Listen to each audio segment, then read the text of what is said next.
भगवान चौथे अध्याय के 23वें श्लोक में कहते हैं, गत संगस्य मुक्तस्य विज्ञानावस्थित चेतस्य यजय आचरते कर्म समग्रम प्रविलीयते। गत संगस्य जिसकी आसक्ति सर्वथा मिट गई है, जो मुक्त हो गया है, जिसकी बुद्धि स्वरूप के ज्ञान में स्थित है, ऐसे केवल यज्ञ के लिए कर्म करने वाले मनुष्य के संपूर्ण कर्म नष्ट हो जाते हैं।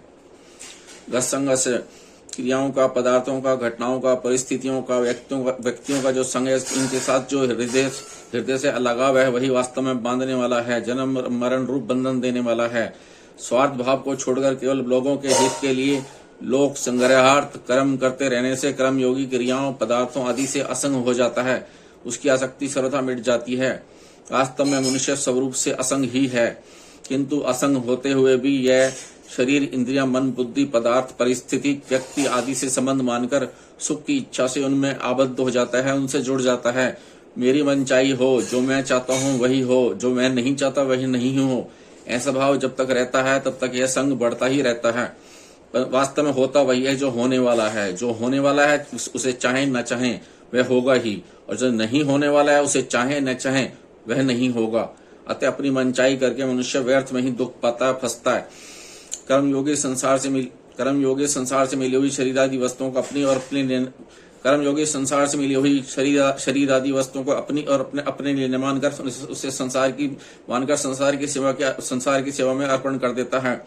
मुक्तस्य जो अपने स्वरूप से सर्वथा अलग है, उन क्रियाओं, शरीर आदि पदार्थों से अपना संबंध न होते हुए भी कामना, ममता और आसक्ति पूर्वक उनसे अपना संबंध मान लेने से मनुष्य बंध जाता है, अर्थात पराधीन हो जाता है। कर्म योग का अनुष्ठान करने से जब माना हुआ अवास्तविक संबंध मिट जाता है, तब कर्म योगी सर्वथा असंग हो जाता है। असंग होते ही वह सर्वथा मुक्त हो जाता है, स्वाधीन हो जाता है। ज्ञानावस्थित चेत से जिसकी बुद्धि में स्वरूप का ज्ञान, जिसकी बुद्धि में आत्मा का ज्ञान नित्य निरंतर जागृत रहता है, वह ज्ञानावस्थित चेत से है। स्वरूप ज्ञान अर्थात आत्मा ज्ञान होते ही उसकी स्वरूप में स्थिति हो जाती है, जो कि वास्तव में पहले से ही थी। वास्तव में ज्ञान संसार का ही होता है, स्वरूप का ज्ञान नहीं होता, क्योंकि स्वरूप स्वतः ज्ञान स्वरूप है। क्रिया और पदार्थ ही संसार हैं। क्रिया और पदार्थ का विभाग अलग है तथा स्वरूप का विभाग अलग है, अर्थात क्रिया और पदार्थ का स्वरूप के साथ किंचन मात्र भी संबंध नहीं है। क्रिया और पदार्थ जड़ हैं तथा स्वरूप चेतन है। क्रिया और पदार्थ प्रकाश्य हैं तथा स्वरूप प्रकाशक है। इस प्रकार क्रिया और पदार्थ की स्वरूप से भिन्नता का ठीक ठीक ज्ञान होते ही क्रिया और पदार्थ रूप संसार से संबंध विच्छेद होकर स्वतः सिद्ध असंग स्वरूप में स्थिति का अनुभव हो जाता है। यजय आचरते कर्म समग्रम प्रविलीयते। कर्म में अकर्म देखने का एक प्रकार है यजार्थ कर्म, अर्थात यज्ञ के लिए कर्म करना। निस्वार्थ भाव से केवल दूसरे के हित के लिए कर्म करना यज्ञ है।